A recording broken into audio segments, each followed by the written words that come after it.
It is Tuesday night, September 5th, 2023. Yes, Tuesday night. It's not Wednesday night. We're not recapping a Dynamite, Paul. So that No. must mean something big around the wrestling world, more in particular, the AEW world must have happened. And it's the story everybody's talking about right now around wrestling, the story everybody's sick of by now around wrestling. But it's the story that's got to be talked about. That's the latest with CM Punk, Mr. Phil Brooks himself, Pepsi Phil, whatever you want to call him. Shocking news, or was it so shocking news around the wrestling world Saturday, about midway through the afternoon, when the report was broke that AEW was firing or releasing, I should say, Mr. CM Punk. Yeah, Phil Brooks is finally come to the point where he's done what he does best, and he's bullied enough people that unfortunately it cost him yet another job. Yes, I know he's got a lot of supporters out there, a lot of fans, of course, huge fan base. I'm sure everything wasn't always his fault, but it seemed like a lot of the problems, at least that are reported backstage, had a common denominator the last year or so, and that was Mr. CM Punk. And it kind of felt like, Paul, like I was shocked when I saw it come across my phone Saturday, but more so of the timing of it with everything being in Chicago this past week than I was the actual release itself, because it just felt like, especially since he came back in June for this kind of second run with AEW, it just felt like his firing was going to be the inevitable. Oh yeah, I mean, to me, it started at All Out last year with the Brawl Out incident. 100%. It just seems like, him, the Elite, were all kind of suspended. He was out on injury. And when he came back and when he was carrying a bag, his first night back, I went, oh, great. Here we go. Something's coming. And sure enough, it did. Another big pay-per-view that rhymed with brawl, and it had a CM Punk brawl on it. And I'm glad you brought that up, because I mean we are going to stick to the CM Punk subject for this video, but I thought he ruined the All Out buildup. It was supposed to be him and Ricky Starks in a strap match for the real AEW World Title in the main event, and of course that had to be scrapped because of Punk and Jack Perry getting into it at All In. So I felt like he kind of squashed the build. Our headline of our podcast last week was the brawl out is pretty much lead up to brawl out is and we didn't have high expectations for it. And kudos to the talent. Kudos to the guys and the gals busting their rears on Sunday and put on a great show. One of AEW's better pay-per-views. And it was one I think both of us can agree on. We weren't that excited going into it. And they busted their tails, put on great matches, some great stories coming out of it. And the crowd was hot. Boos, cheers, everything. Good for the Chicago crowd to have a good time and not hijack the show. So kudos to them. But yes, I will not miss CM Punk putting a damper on any big shows, because coming out of All In, AEW's grandest achievement to date, a lot of people are talking about the backstage drama crap with CM Punk. Yeah, and it goes back to All Out last year. It was the same thing. It was by far the best pay-per-view that they had put on to that point. There was a lot of spectacular matches, a lot of big things that happened during that pay-per-view, and it all got overlooked because of CM Punk. And then we go to All In, the biggest selling pay-per-view, tickets sold, that's a shoot. And we come away, and Monday we're talking CM Punk again. Yep. I mean, the guy, controversy follows him everywhere. Yes. But yeah, not going to miss that. But also, it's just so odd to look back on his time at AEW. We were all so excited when he debuts in August 2021 after being away from the wrestling world for 7 years. The first dance, Rampage second episode, huge numbers. he was taking some shots at WWE, but not too many in his first promo, Right. saying he's back and he's finally back in pro wrestling. And in the honeymoon period, I would say lasts until about a month or a couple weeks before Double or Nothing 2022.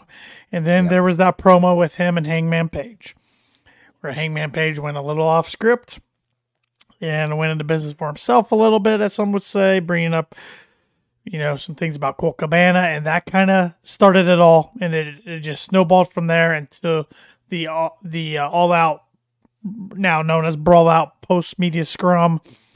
Then he's also injured, so has time off. And then to bring him back, Warner Brothers Discovery and Tony Khan decide they're going to do a Saturday night pro wrestling show, Collision, make it Punk show. So, Tony tried everything he could, I felt like, as a big CM Punk fan himself, to make this man happy, and he just couldn't get out of his own way. Now I want to ask you this question, and I'm sure we'll dive into this in depth as we go through this CM Punk talk. Do you think that some of this could have been avoided if Tony Khan would have acted more as an owner versus a fan? 100%. And I like Tony Khan a lot. I'm thankful for what he's done for AEW in the wrestling world. But yeah, if Tony would have put his foot down a lot earlier, after the little ruffle feathers between Hangman and Punk even started, we probably don't get Brawl Out. We're probably not having this discussion today. Right. And, we always go back to this, and I've gone back to it several times. Instead of just sitting there wide-eyed and nodding during the media scrum, he should have, he said, well, I should have just said no comment on that, and kind of tried to shift the blame to himself off of Hangman and the Bucks. But he should have said, all right, that's enough. Stop. Let's take this back. We'll discuss this after we're done here. Let's talk about your match.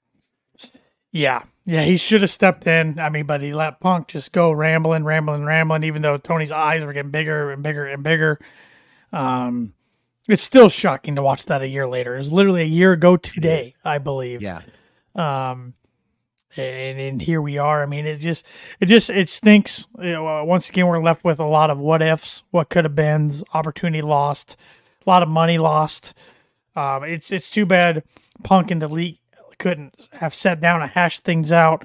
And that's the scuttlebutt today, particularly on social media, is a lot of people, well, they should have been adults and got in the same room. And I know we've discussed this a lot in the past. That's easier said than done, though. We don't still to this day know exactly what happened. And I've never been hit in the face by a steel chair thrown at me or anything. If somebody does that to me, back once with that, that was expecting it, and I still, I can only imagine what it felt like. No coverage, no nothing, no prep. It's just bam. So I think it's easier for a lot of the people behind the keyboards and judging on everything to say that when their personal issues aren't actually there in the mix. And there's so many reports out, even around All In, there were so many reports, but it sounded like, Tony and his little committee, I don't know who's involved in that committee, but then the legal team did their due diligence, did a week-long investigation, and decided this was the best course of action. And it was a release with action, whatever that means. That can mean a lot of different things. And I believe with cause. Thank you. Yeah. See, my legal jumbo is not the best. So, but what I believe that means is I don't think AEW is going to have to pay him the rest of his contract. Now that could be fought in court, but right. I actually was having this discussion with my dad. It means that he violated a clause in the contract, and they aren't going to pay him any money to go away. Well, and it wasn't, if I'm not mistaken, wasn't reported when he came back this time, he had to sign some things that not only would he not mention the Elite wouldn't mention him, but we don't know exactly what the contract said, but it was kind of speculated that there were certain things that if he did, AEW could get out of this. And I'm guessing getting into another backstage fight was one of those things. Yeah. I think probably 20, 30 years from now, we're going to be sitting there retired watching our grandkids, and we're going to get a Dark Side of the Ring episode of Brawl Out. And I don't know, it hasn't been called Brawl In yet, but I'm sure somebody's going to dub it Brawl In because Punk got into a fight. But I think eventually we will see this when all the legal jargon has finally died down and there's no risk of going to court and any of that stuff. And maybe Punk has retired from everything and said, fine, let's do this. Kind of like Marty did, there for a while. Marty wouldn't talk about anything from wrestling, and we just got his Dark Side of the Ring. So maybe eventually we'll get a Punk Dark Side of the Ring 20, 30 years from now that we'll discuss this. But I think in the meantime, it's all going to be speculation of what truly happened. There's reports that Punk got right into Perry's face as soon as he walked back. I saw something that said, if this was 1999 and Perry was in WWF, Taker would have just clocked him and gone out and had a match, and that would have been that, and they would have dealt with it after the show. That's not how it happens these days, though, unfortunately. That kind of locker room court system has died out. It's a different world, different culture we live in the age of technology and social media, stuff like that 20 some years ago didn't get out like it does now. Which I think still a problem. AEW's got to tighten the screws. There is still too many people that, we as fans, we should not have found that out so quickly why All In was going on. No, it was second or third match, and you're texting me, hey, guess what? And I'm like, are you kidding me? I know. Yep. So AEW does need to tighten the screws. I'm very intrigued to see how the vibes change for better or worse going forward. Now that Punk is out of the company. They seemed great Sunday. It seemed like they were out to prove a point, but Punk does have his supporters backstage, his friends backstage, especially on Saturday nights on Collision. And what's the future of Collision look like? It looks like it's going to be Bryan Danielson's show, maybe going forward, which I'm all for that. That guy is becoming one of the faces of the company.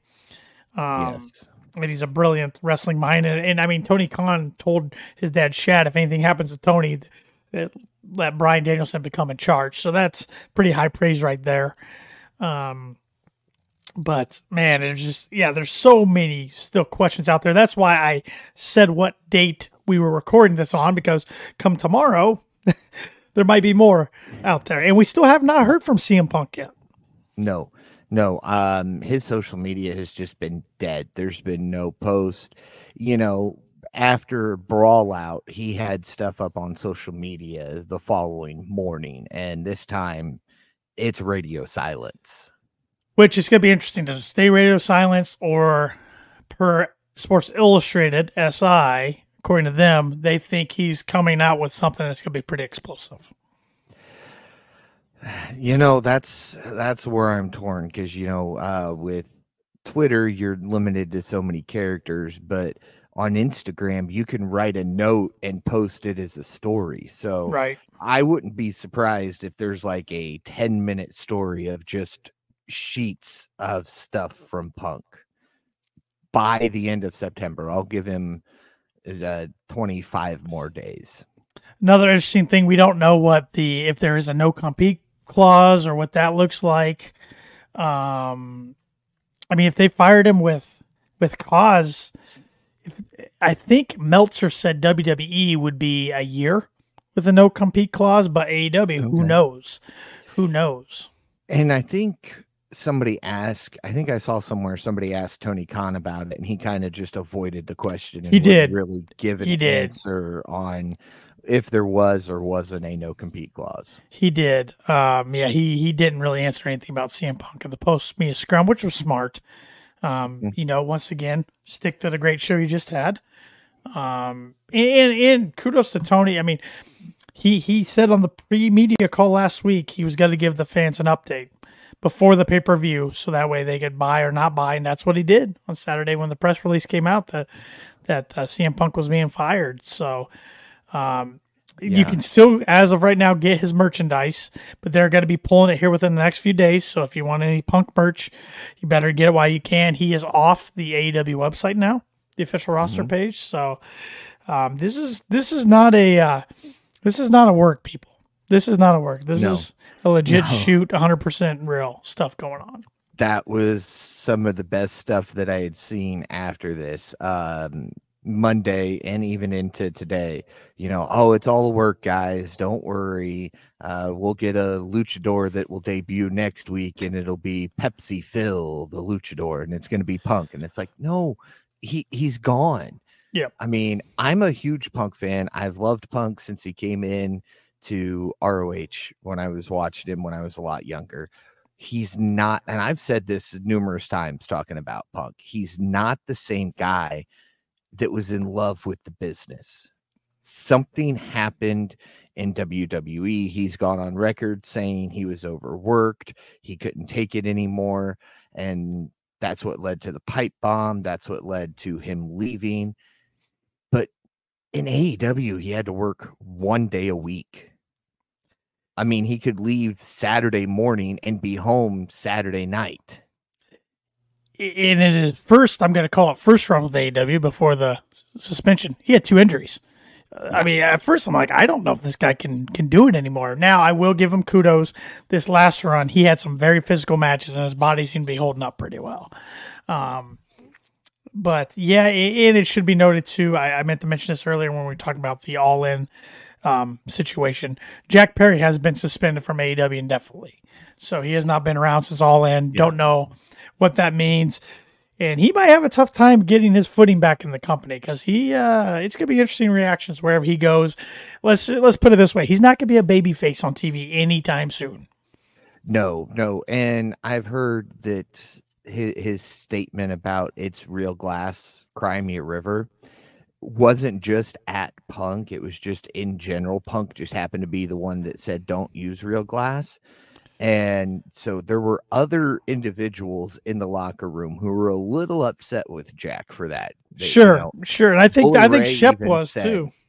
Yeah. Even Bully Ray, I think it was, on Busted Open, made a comment that, you don't say that stuff. That's the type of stuff, Taz should sit down and talk to him and say, here's why you don't do this. Yeah. Jack's not, he's at fault in this too. He shouldn't have said that. He knew saying that with Punk's match coming up next, that there was probably going to be an altercation. And maybe that's what he wanted. And part of me thinks in this whole CM Punk thing, CM Punk's not a dumb dude. He is a smart individual. He is. Part of me is wondering in the last few months, was he just trying to get fired? Did he want out of the company that bad? I think he was, because even before coming back from injury, some of his social media posts just sounded like he was just done with wrestling. He had lost the love for it again. Maybe he never truly got it back. Maybe when we saw that honeymoon phase start to fade out, maybe it was fading out for Punk too. Could have been. And unless he writes a tell-all book, we're never going to know. I'm sure we'll get a tell-all social media post at some time, like I said, by the end of September. But from watching him throughout the years, when he came back, I don't think he had the love for the sport. And I think he was hoping Brawl Out got him fired. And since it didn't, he said, all right, what can I do to get fired now? Well, there's been those latest reports from Sean Ross Sapp of Fightful and Fightful Select that he had interest late this past year and early this year of potentially going back to the WWE and returning at the Rumble and working a program with Kevin Owens up to WrestleMania 39. And that was stated that, well, AEW wasn't going to release him for one, and WWE didn't really have a ton of interest. And they couldn't because he was still under contract. But word got back to the WWE locker room about him and Owens potentially working together. And it was said that Punk just wanted to wrestle somewhere. So my question to you, and maybe this should have been the very last thing we talk about, but we're just shooting off the hip tonight. Yeah. Was his match against Samoa Joe, which was a I would say the final match of that rivalry for good was that match against Mojo at All In front of 81,000 plus, the last professional wrestling match of CM Punk's career. I don't know, but here's an interesting tidbit. Okay. His match had already happened before we found out that there was any incident backstage. While the third match was starting, and right now I cannot think of the third match. It was the 6-man tag match, wasn't it? That sounds right, but I couldn't even tell you what was after Punk's match second right now. Golden Elite I guess it would have been the second match.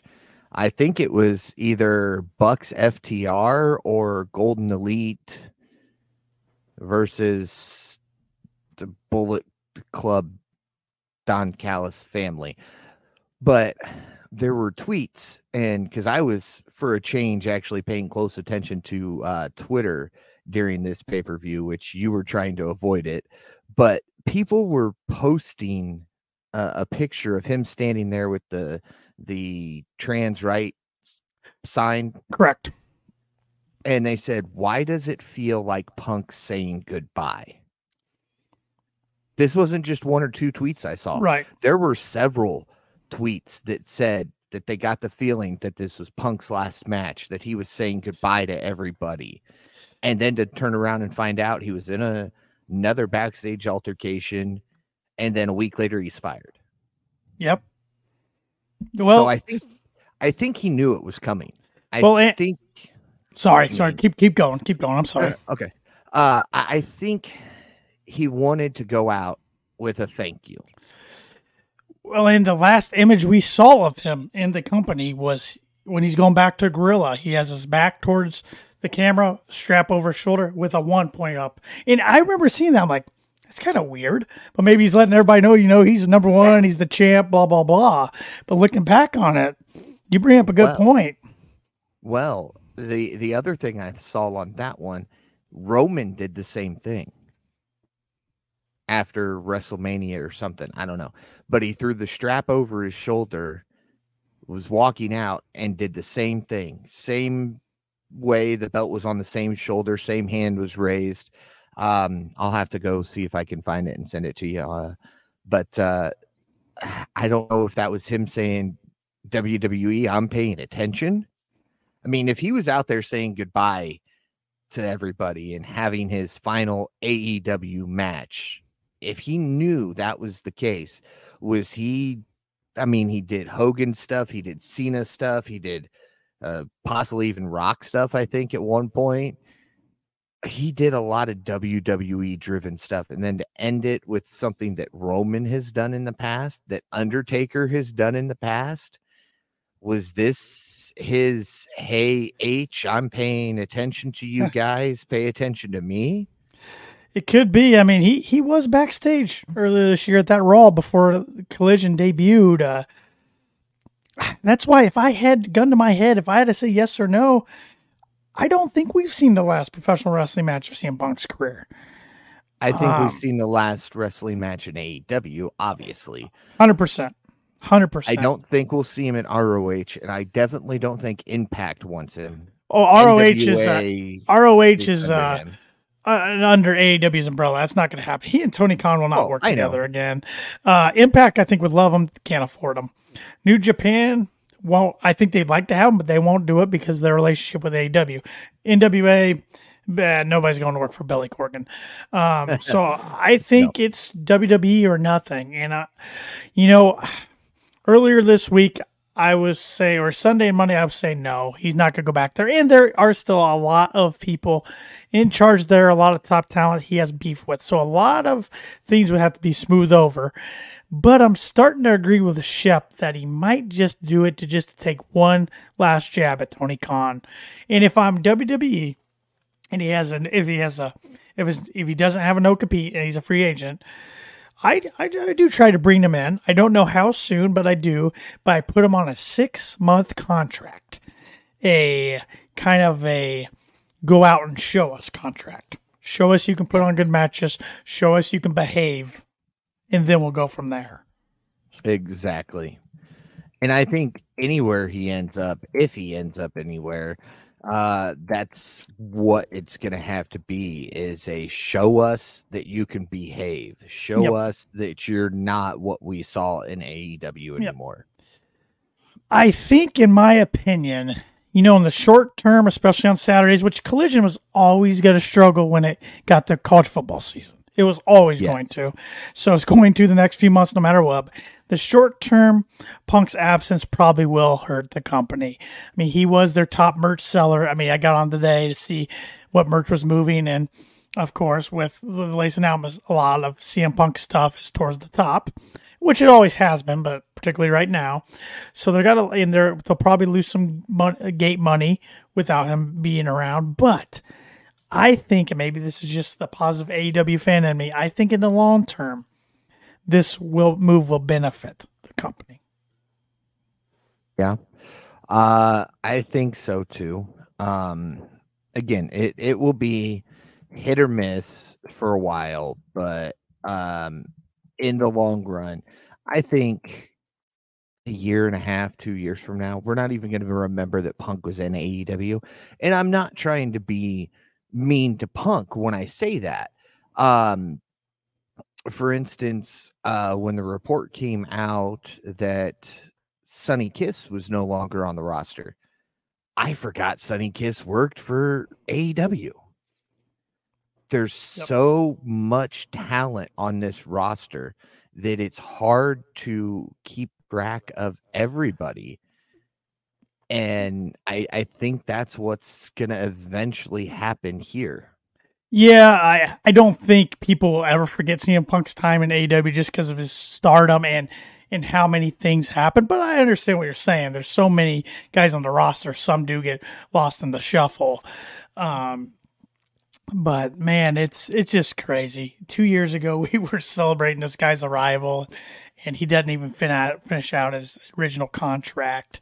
I honestly thought they would get to the end of his contract, and I think we talked about this, speculated about this a week or two ago. Then I thought both parties would say, "Hey, we're not extending this. It's been fun at times, but we're gonna go our separate ways." And then that was that. But no, that is not how this ended. The story of CM Punk and professional wrestling goes on, but it wasn't all bad as AEW fans. CM Punk's run, most of it was, but backstage drama aside, there was a lot of good stuff, particularly in the ring and on the mic. What was your favorite CM Punk moment besides his first arrival on that Rampage? Was it a match? Was it a promo? It was a match, but before I get to that, I just sent you in Twitter the video comparison of Roman Reigns and CM Punk's exit from All In. But my favorite CM Punk match in AEW, hands down, is the dog collar match with MJF, because that brought out. I've liked MJF since day one. I like the heels more than the baby faces, always have. But MJF, I always knew that he was going to be a big star, and seeing Punk bring out that aggression in MJF that we hadn't seen at that point is what gives me the okay to say that is my favorite CM Punk match in AEW. And I think a lot of people would agree with that. That was definitely my favorite program of his. Followed up, I thought he and Eddie Kingston had a good program going into Full Gear 2021. That they did. But yeah, it was just he was on the shelf for so long. We didn't get a lot of those programs. So now we are joined by our other counterpart, Austin Shepard's joining us. Shep, we've just been discussing anything and everything around this CM Punk, the latest news of his firing and just his time in AEW. Good, bad, this and that. We've kind of covered it, but we'd love to hear some of your thoughts. So the more I thought about this and listened to other people a lot more well-rounded in the business than what I would consider myself, I've changed my tune a little bit on it. At first, I was like, get rid of the bad apple. But then there was a guy that made a point, and this all could have been prevented. And when I say it all could have been prevented, was Jungle Boy says, Jack Perry, whatever, makes a comment, walks into Gorilla. Obviously, the comment was slighted towards Punk, or Punk felt it was slighted towards him. And you got a problem with me. Jack Perry smarts off. Punk puts him in a face lock. Separated. Now, when both them boys go to the principal's office, okay, it needs to be like, Jack, were you a smartass? Yeah. Did you put him in a face lock? Yeah. Jack, don't be a smart off because he's my number one star. And you need to show him the respect. Would Inoki got fired for putting a young boy in a crossface behind in backstage? Would Ric Flair, would Jim Crockett fired Flair for doing it to somebody? No. Would McMahon fired Hogan back in '82? No. And then you bring up really good points. And Paul and I kind of talked about that earlier. Paul said, if this is 99 and Jack does something like that, he probably comes backstage. Taker probably punches him in the face, and that's that, being a locker room leader. And we were saying, back then, for one, all that stuff never got out because there was no social media, no technology. And two, that's just the way the world was back then. And now it's changed so much. Unfortunately, in the pro wrestling world, you can't do that anymore.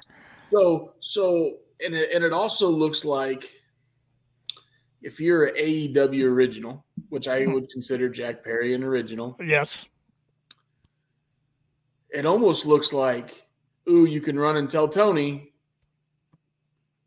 It makes Tony look weak, man. It really does. Oh yeah. And Paul and I think that was one of the first things we discussed, said, really, as much as we like Tony Khan, this is on Tony.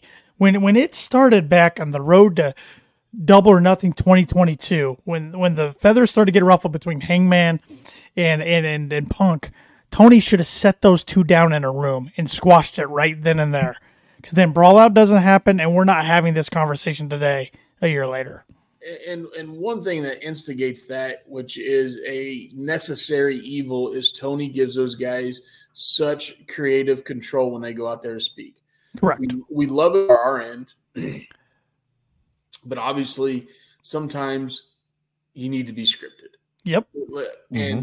And sometimes emotions get the best of you, which they have, obviously, in numerous cases. And then another thing, and I would consider these the guys that have to be the locker room leaders. Where in the heck are your EVPs? Oh, wait, they don't like Punk. So I felt like he was fighting an uphill battle, and I saw some of the things today, and it just keeps snowballing. But Punk was pissed about his travel. Well, guess who's head of AEW travel? A Punk or a Young Bucks super fan they got the job. I'm not saying he did this on purpose. Right. But maybe he didn't put as much effort into Punk's travel plans as somebody else. In so much of this in the last year is, one side saying this, one side saying this. So until, like Paul said, until 20, 30 years down the road when we're all old and have grandkids and we're sitting there watching a Dark Side of the Ring on Brawl Out or just CM Punk in general, we probably aren't going to know exactly what happened. So that's what's tough, but that's why it's all speculation. We're coming from a fan's perspective at all this.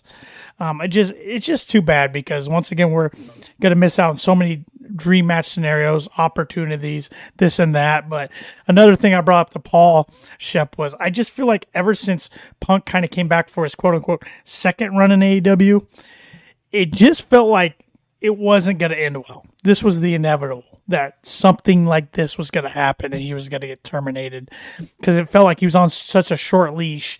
And it almost felt like, do you think he wanted to get fired? No, but I felt like when he came back, he had a chip on his shoulder, and I felt his promos were intentionally trying to fire some guys up, and he did that, but the crowd knew that when he made those comments, so he got the pop he wanted. He got the wow factor. Mm-hmm. But obviously, he was just taking digs at those guys. And it finally snowballed, and it was over. And the sad part is,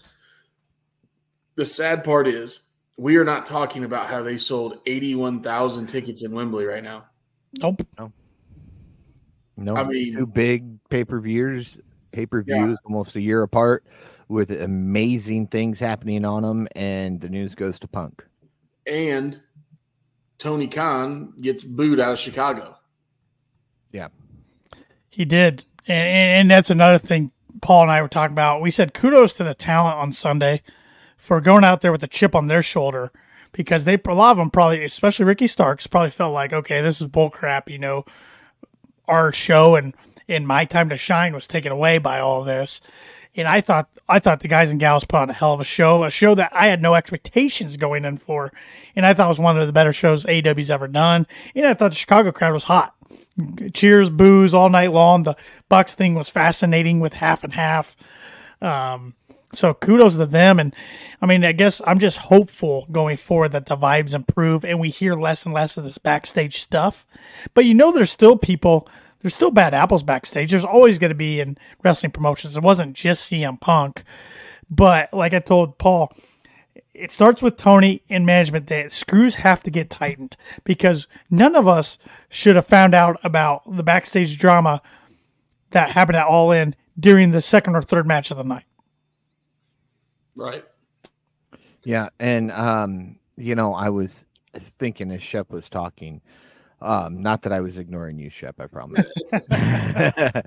But you bring up a good point, Tanner, because when AEW first started, you didn't know what was happening backstage.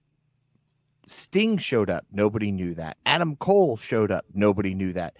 Bryan Danielson, John Moxley. I mean, Punk even. This wasn't leaked. And then all of a sudden, the last year and a half, and I'm not saying it's all Punk, and that's not what I'm saying. It just seems like you find out everything about backstage drama at AEW minutes after it happens instead of days and weeks. Well, that's what's a weird thing was about the whole Glass thing with Perry and Punk was that happened a while back. It happened like in June, and then it came out in August. That was what was weird to me, is like the timing of it. How they did keep it silent, and then all of a sudden it came out and just caused the latest storm. But Shep, what we were talking about right when you joined was we were trying to talk about some of the positive moments of the Punk and AEW run, and Paul said his favorite moment was the dog collar match with MJF, and I think a lot of AEW fans can agree that's probably their favorite program that Punk had in AEW. And I also mentioned I thought the program with Eddie Kingston up to Full Gear 2021 was pretty good. Yeah, and I like CMFTR as well. Mm-hmm. They especially the comeback on Collision, I thought was good. Obviously anything with Kingston is good. And then take the match out of it. The promo work for, what did we get, 3-4 week build up there to that maybe? The promo every week they were given 20, 25 minutes of those two just going back and forth at each other, and it was great. Another positive thing, maybe not so much for AEW, is when do we get Cody Rhodes versus CM Punk in WWE? Well, it's funny you mentioned that, because I just asked Paul earlier. I was like, was Joe against Punk at Wembley and All In front of 81,000 plus his last pro wrestling match? And Paul didn't want to put an answer out there, and I answered, no, it's not his last pro wrestling match. And Sunday and even yesterday, I was kind of disagreeing with you that I thought we'd go to the WWE. Now, I think a lot of things still have to be smoothed over, because there's a lot of top talent and some heads over there that he does not have the best relationship with.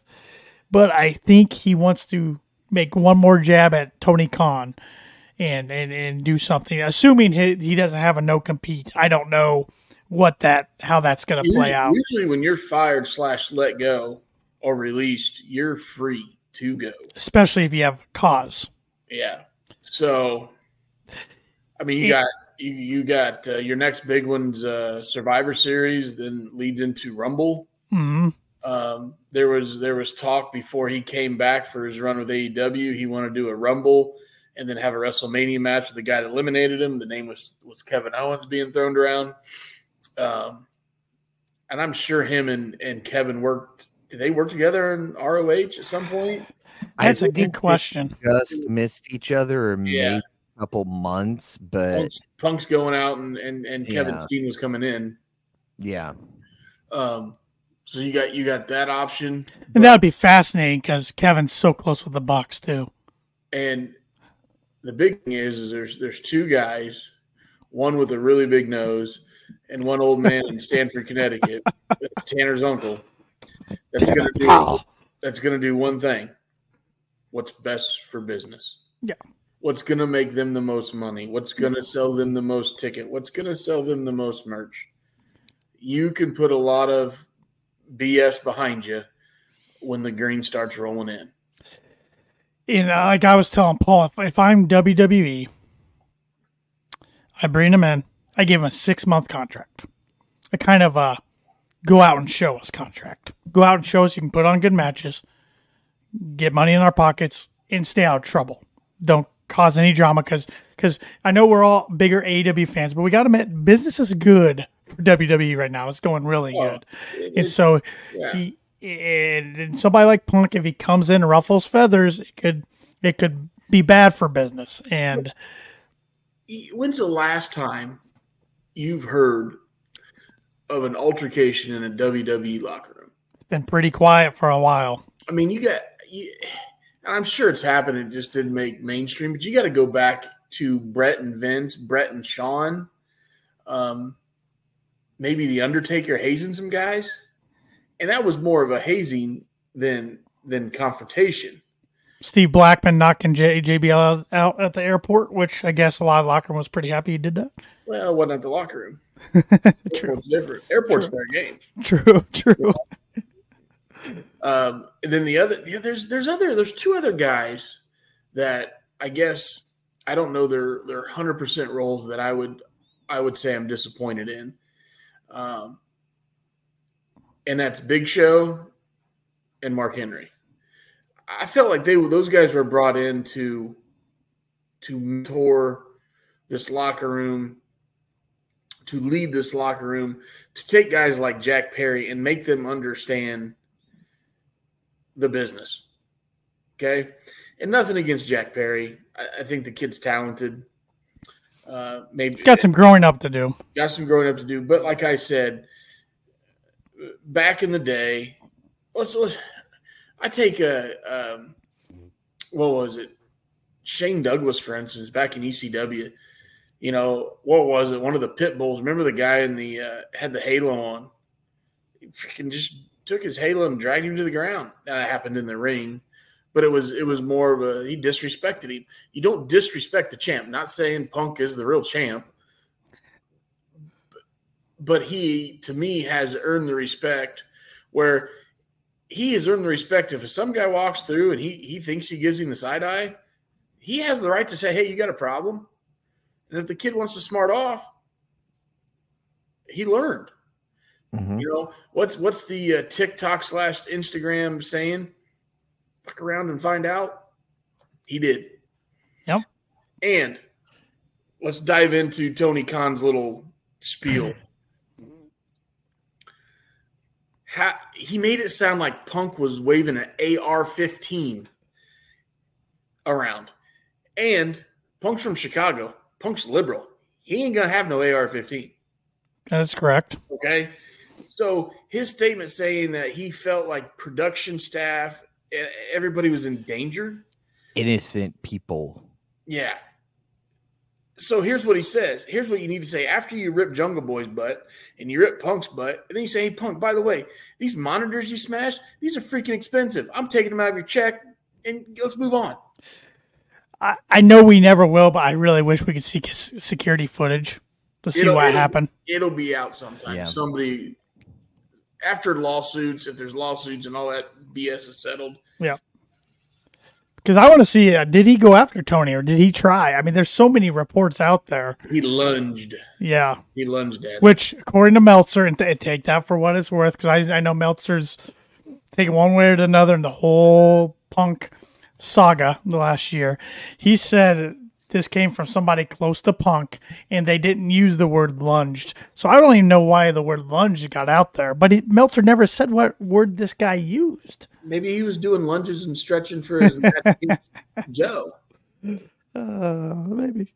But here's the thing, you're right. This footage will be leaked, and I already know when it's going to be leaked. All Out 2024. Just so it's another big pay-per-view where AEW fans are talking about CM Punk. Yeah. I mean, again, I think it could be handled completely different. 100%. Are you shocked it ended this way, though? Yes, and here's why. Even though Tony Khan is younger than me, I believe. Okay? Paul's looking it up right now. He immediately went to the keyboard. You can see my screen get darker because, I use the dark theme. Tony Khan is 40. Okay, well, I'll be 41 in 23 days. I'm awful at math. 24 days. I'll be 41. So I'm older than Tony Khan. Okay. October 10th is when Tony Khan was Well, born. I'm September 30th. So just off, Yes. yeah, a little bit. 82. So yeah, I mean he'll be. You guys are about the same age. But for a guy that has been claiming he's watched wrestling shows for 30 years, and as big of a student as he was, I really feel like he treated this situation like it's 2023 and not 1993. And I think if he treated it like 1993, we would have saw Punk in Chicago. We have a chance we could have seen Punk tomorrow night. How much do you think this was influenced by Warner Brothers Discovery? 0. Really? 0. I think it was. See, I think it's completely 0 because Warner Brothers, if that's the case, they just bit their own hand off. I know, but I know they've been involved with keeping up with the latest going on. So, and here's another thing: if this thing, like you said, shouldn't have been public 3 matches in. No, it shouldn't have. Even if it happened in Gorilla, guess what? You guys, me, every fan in that seat, and every seat at home watching on pay-per-view, the only reason we know is because in between matches we hit Twitter and boom, we refresh the dirt sheets. It shouldn't have made it that far. Nope. It should have been squashed immediately. Those guys should have been taken to a separate room, handled. Punk, hey, we delayed the pay-per-view 5 minutes. You got your butt ripped. Go out and do your job. And then when you're done, both of you go back to your hotel. We'll worry about this when we get back in the States. Yep.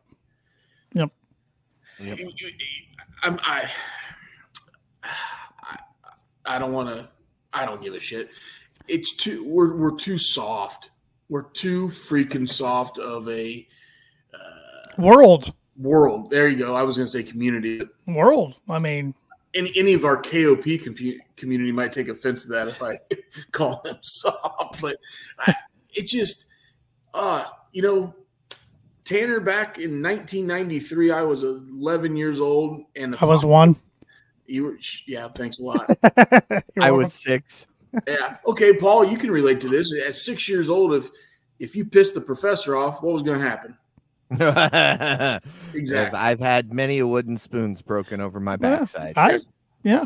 So guess what? We effed around back in the day and we found out and we didn't F around anymore. You're right. Yep. Hey, you're going to smart off to me. I'm going to handle it even though I'm Punk's 20 years older than Jack?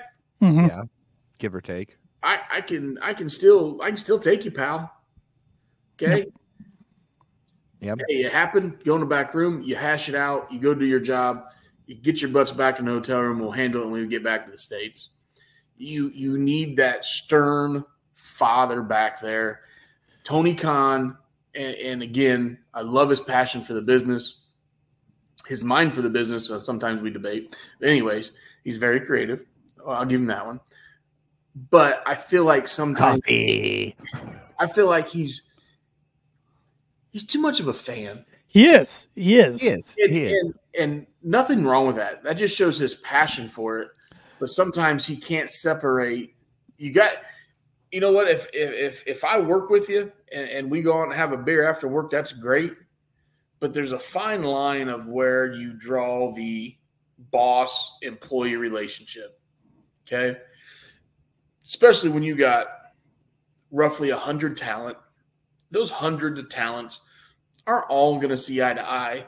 So when you go to the after parties and you drink with talent A, B, C, and D that don't get along with E, F, and G, and then you go have a drink with, you can't do it. Yep. Hey, you know what? We sold 81,000 seats. We had X amount of buys. We made millions of dollars. Hey, we're going to go have this after party. I'm going to show up, congratulate you, have a cocktail, and then let you go because I'm the boss and I got to move on. Yep.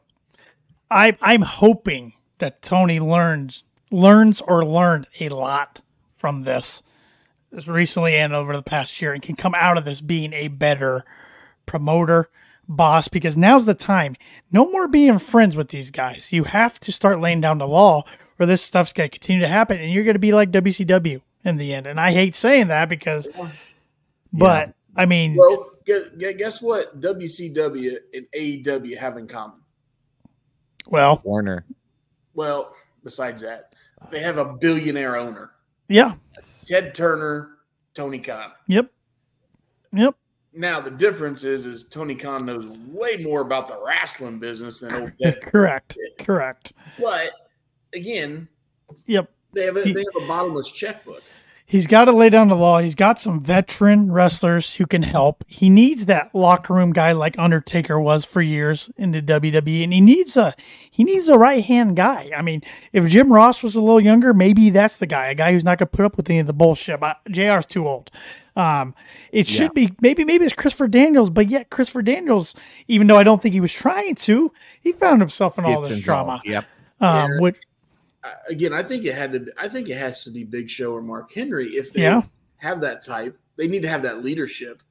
But I thought it was going to be Regal, but obviously him and Punk got along. There's one guy that I think has the respect of the Bucks. I don't think they're friends, but I think has the respect of the Bucks. Older guy that could have that locker room presence, and we all know who I'm talking about. Mr. Mustache himself, Dax Harwood. Yeah, he's one of them. He's definitely one of them. I mean, I don't think they're necessarily friends with the Bucks, but I think they respect each other. Yeah. And the reason I say that, he's got to have the most old school wrestling mentality in that locker room, maybe besides Eddie Kingston. If some guy went back and smarted off to Eddie Kingston, you think all he's going to do is put him in a crossface? Well, him and Guevara, man. He slapped the shit out of him. Yeah. Mm-hmm. And look, we didn't find out about that the same night. No, we didn't. But that does prove a point. There was problems before Punk got there. Yes. But it wasn't constant the same person over and over again. No, but if you remember in one of those, what was that reality show after Dynamite? Oh, yeah.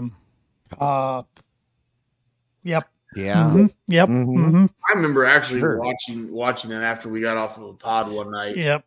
And they had a confrontation of Sammy going up to Eddie and basically saying, "Hey, we have any beef?" And at first, it was a very uncomfortable situation, but Eddie warmed up to Sammy after Sammy apologized. All access. There we go. So I think Sammy obviously learned his lesson, but I don't know if Jack Perry has learned his lesson. Yeah, he's suspended right now, okay? Indefinitely, yeah. But I think, guess what? Jack Perry gets to come back to work at some point. Mm-hmm. And so he's going to come back to work and go, "Hey, I can say whatever the hell I want about you boys. All I got to do is bitch about it, and just I bet he's on very thin ice. Yeah, and I was saying earlier, Shep, before you got on, that Bully Ray said about Perry. Somebody, a Taz or a JR, somebody needs to sit down and have the conversation with him about why he was in the wrong, why you can't say this, why this doesn't fly, and why it led to Punk doing what Punk did. I think that needs to be something that happens before he's allowed to be back in the ring. And I haven't listened to Busted Open. They had a show Monday, right? Yep. So I have not caught up. I usually listen to their little 30-minute podcast. I think they had an emergency show Saturday. Did they? I believe. They usually have a show Saturday, but LaGreca's not on it. And that was over before the Punk stuff came out Saturday afternoon. But anyways, I would like to go back and listen to Bully's comments, because I think Bully would have a lot of the same beliefs in this situation that I do. Not saying that I'm on the same level as Bully, but I feel like he could explain it way better than I'm trying to explain myself, because he has been that locker room leader, and I'm pretty sure he's banged some heads before in a locker room. I think that's why he was brought into ROH when he came back. I remember when that was a big deal. He was running that locker room, so he has the experience and he knows. And I would think when Bully Ray was early in ECW, I don't think he go and smart off to Shane Douglas. I don't think he go smart off to Terry Funk. And then when he was brought into WWE, like you said, I don't think he's going to go in there and smart off to Taker, smart off to The Rock, smart off to Stone Cold. He ain't going to do that, because that's the way he was taught. And I'm sure Paul Heyman taught that to him in ECW. So again, that's just it's just time. It's the times, man. It's frustrating because it's so preventable, but yet, and it is, half of us think like me, and then half of us think like Tony Khan, and it's like it's okay. I sent you guys a picture. There was a guy in Chicago sitting front row, had a green sign that said Tony Khan cured cancer. So, and that was in reference to the Seth Rollins promo from last year. Right. I thought it was in reference to CM Punk's cancer in AEW. Yes. Well, yeah.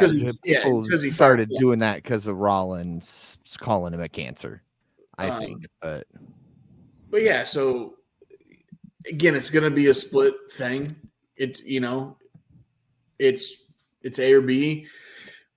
I respect everybody's opinion, but if it was me, like I said, I think this situation is 100% preventable, and they left a lot of money. And when I say a lot of money, a mega shit ton of money on the table, because there were so many programs that if they would have got their heads out of their butts, they could have ran.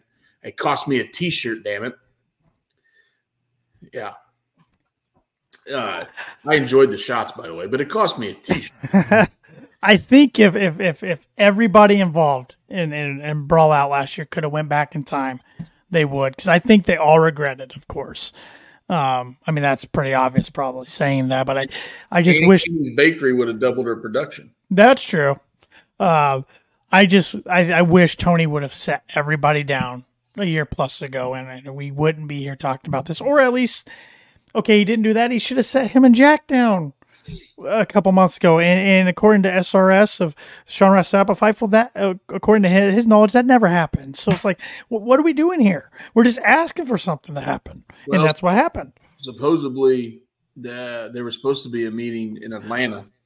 Matters who you ask. Yeah, before they flew to London, and Punk was there, and supposedly the Elite called that off and didn't want to meet. And I've heard the Punk called it off, whatever. Yeah. Once again, it's gonna be whenever the Elite and Punk are mentioned, it's two sides of every story. You got Meltzer's camp saying something, Nick Hausman, who is connected with Punk through Chicago, saying one thing, and it's so hard to believe without really knowing. I mean, but you guys were talking about Busted Open. I pulled some transcripts from Fightful, and I grabbed some quotes here. They were talking, I think this was on, let's see what date this was. This was on the 4th, so this was yesterday. Mark Henry was weighing in on CM Punk being released from AEW.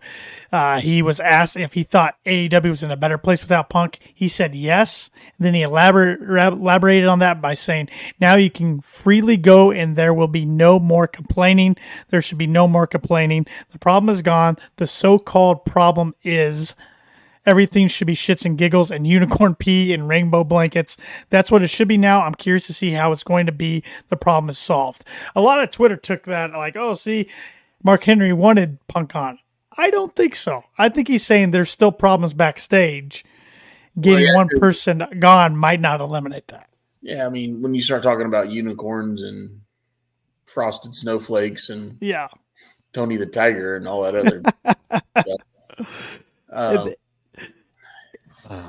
He's in a rock and a hard place. He is. Busted Open is supposed to be free flowing, complete opinions, no taking sides, but yet he's still getting his. I'm guessing his paycheck's bigger from AEW than it is from Busted Open. Yeah, and then Bully Ray compared Punk leaving to a star player who had off the court drama leaving and how it affected the team. And that's Dennis Rodman. Rodzilla, who was just in AEW this past week, that was fun. He said when Rodman left, the team got worse. When he left Chicago, they got worse. San Antonio, they got worse. Detroit got worse. And when he left, because he was a defensive stalwart, I'm going to go against your best player, and I'm going to make his life miserable. I'm going to affect his offense. As far as Punk is concerned, it's not the offense affected. It's the money, the gates, the live events, the brass tax, dealing with licensing products and merchandise money coming in. Money is going to be affected. Still, everything is solved now. The problem is gone, and there should be peace and prosperity in life. And that's what Mark Henry said there. And LaGreca mentioned that fans got tired of talking about the Punk drama, to which Henry commented, that's Punk's fault. Kind of questioned that. LaGreca and Henry both agreed that public perception-wise, Punk was being blamed for much of it. Henry stated that he didn't know what happened backstage at All In, but that details of it quickly got out, and details have continued to come out, and it was said that leaks needed to be controlled. He says there have always been stooges and moles. You want to nip that in the bud and put punishments out there for it. If you find out this person did this or leaked that, how can you trust that? You have to have hard punishments for that. I don't think there is. I think people feel they're going to get a slap on the wrist, if anything, so they're going to keep exposing what happened behind the scenes. It sucks. So, pretty much kind of talking about what we've been talking about. I mean, you got to tighten the screws down. Got to be more of a boss. And you know, I don't want to, I'm not defending Perry and what he did at all, but I want to compare this to kind of my own experiences being in the business. When I got into the business, I didn't get a lot of direction. I got, hey, be sure to shake everybody's hand, respect the veterans, listen to the veterans when they want to talk about your match. That was my guidance. That's a lot of the guidance that I've heard other indie promoters are giving. So without that real locker room leader, you don't know kind of what to do when you're first coming into the business. And I think we saw that with Perry, because he's always wanted to do it. He started doing it on the indies. The Bucks were kind of his go-to. So the Bucks are allowing something like this to happen. So why can't he allow something like this to happen? And, you know, I'm not bringing up any names from any of my personal stuff. I don't want to drag that out or anything like that, but smart choice. I've seen it happen. I've seen where people come in and they don't respect the business. They're there because, well, I want to wrestle. They don't care about earning the spot. Earning your stripes. Yeah. You know, doing the things that you're supposed to do to be respected in the locker room. They just want to come in, go out, wrestle a match, and leave. And unfortunately, I think that's what Jack kind of saw when he was coming up in the indies. And then you got the Bucks who would go out, they'd wrestle their match, they'd go back, film for BTE. They weren't out there helping tear down and set up. So Jack kind of followed them, and he followed Cody because he got into the business around the time that everybody was talking about Cody and the Bucks. I mean, BTE was taking off. Cody had been let go. Cody was popping up on every indie scene he could. And I think that was kind of because they were already established names. They didn't have to do the things that somebody green who's just getting into the business is expected to do. And again, I'm not defending Jack Perry here, but I unfortunately think that's why he thought saying what he said was okay, which is why I agree that someone like Taz, like JR, like Mark Henry, Big Show, somebody needs to sit down and say, look, here's why it's wrong. Here's what you should have done. Here's how this should have been handled. I know it wasn't handled this way. And again, Tony's still learning the business. He should know it by now. I mean, we're 4 years into it now. He should know what he's doing by this point.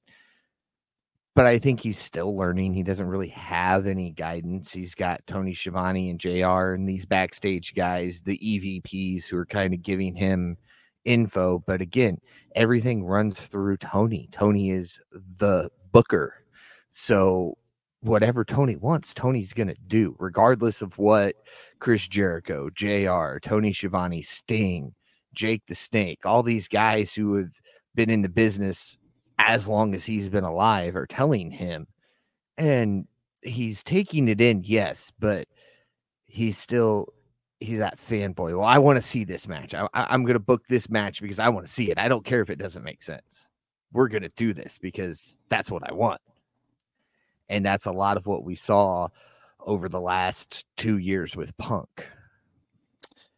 Yeah, you made really good points there. And I just hope, the optimist in me, optimism, I just hope that he comes out of this as a better owner, CEO, president, boss, booker, promoter, whatever, all the above. That's all we can hope for, really. But you brought up some really good points. And unfortunately, it's no secret that Jack Perry is friends with the Bucks. And over this last year, there's been too many, I'm on this side, I'm on this side. There's just too much of that crap. Hopefully we're kind of done with that, but we'll see. And I got a question for all of you, but first I got one question for Shep because, Paul, we kind of discussed it before he logged on. Shep, we knew Collision was going to struggle coming up on college football season, right? Where do you see the future of Collision going, though, now that your centerpiece that you're building the show around, CM Punk, is no longer with the company? So you got a short window. When I say short window, I'm saying 30 days. You got the month of September to absolutely pour your heart and soul into that show. Pull out all stops. Have some unbelievable matches, but yet have the star power. MJF, Adam Cole's got to be on those shows. I don't know what schedules are like. You need to bring in Ospreay. You need to bring in I know some guys are on the shelves, but keep Hangman. I mean, obviously the Bucks, Omega. The brand split should be done if there's a brand split. Yeah, there's no brand split now. It's all hands on deck. You're on call if you're an AEW talent. How about the rumor of Danielson being the face of Collision? You okay with that? I'm okay with that because I actually had that discussion. I wanted that discussion for us tomorrow. But how do you have Danielson that comes off as a face in a heel faction? Yeah, they've done that before. It felt like a one-off. It works. Yeah. And the more Danielson talks in those media scrums, how can you root against the guy? He is so real. Yeah. And the match him and Ricky Starks had, they beat the living tar out of each other.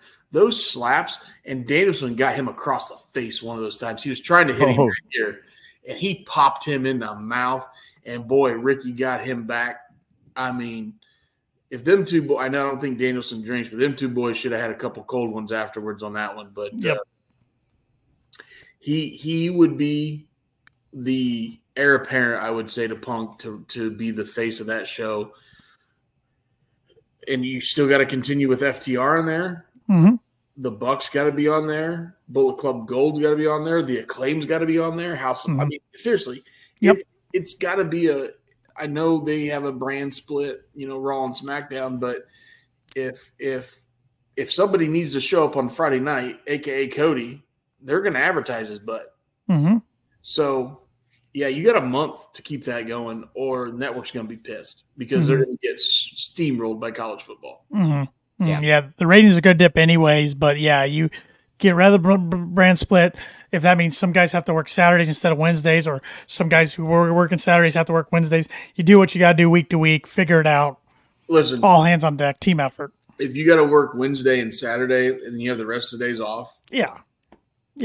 You're still better scheduled than Connecticut. So yeah, you don't have to work the loops, as they call them. Yep. So which are still better than they used to be, but they're still probably worse than the other promotion. So yeah, I think you have a short window to keep that momentum going on that show. So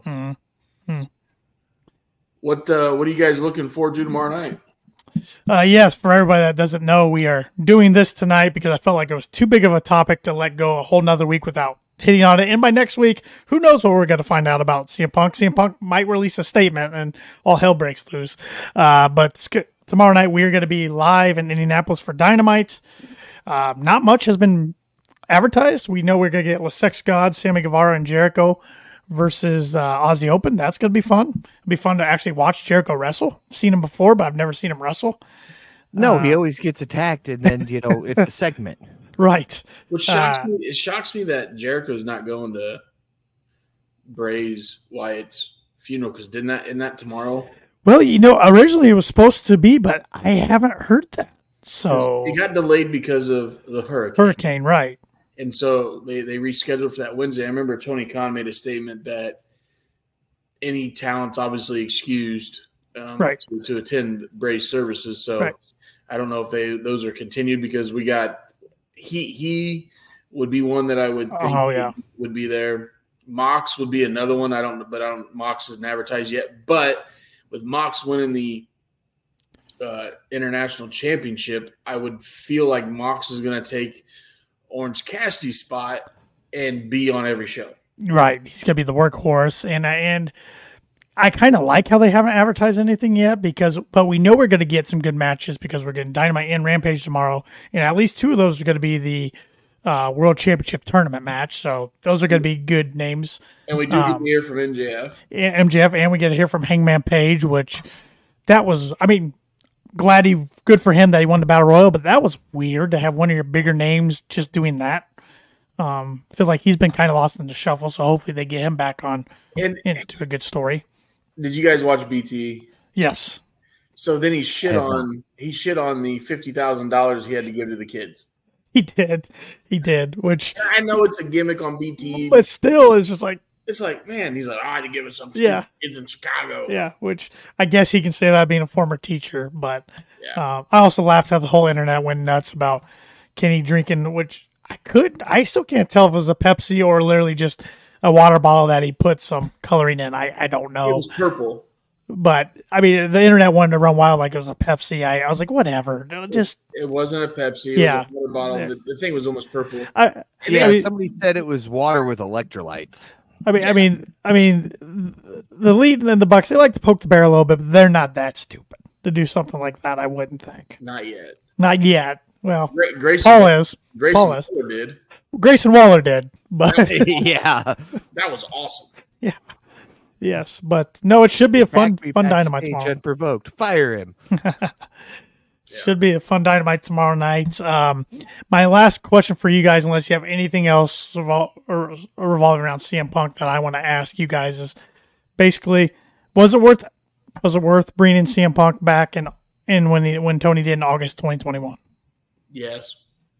Yes, I think it should have been kind of maybe a pay per appearance type of thing to make sure this is truly what both parties wanted. Tanner, you and I were talking when we first started this before Shep joined us, that there was kind of a honeymoon phase and it kind of wore off within a couple of months. And that was even the case for Punk. So he had already signed, a long, quote unquote, long-term contract. So maybe that's not what he wanted. And if we would have gone a pay per appearance type of thing, he would have said, all right, look, I want to keep doing this, but I kind of want that Sting schedule where I'm an attraction. It's a big thing when I'm here. I don't want to be here every week. It's not working out for me. Time off may not help. I don't know. Maybe it will, but I think I need to work less, and it's nothing against the company. I think it would be better for me. And if Punk would have said that, I think we would not be sitting here right now. Well, I think Tony was being a huge Punk fan himself. He was so excited and anxious to have him on. He wanted to book him almost every week.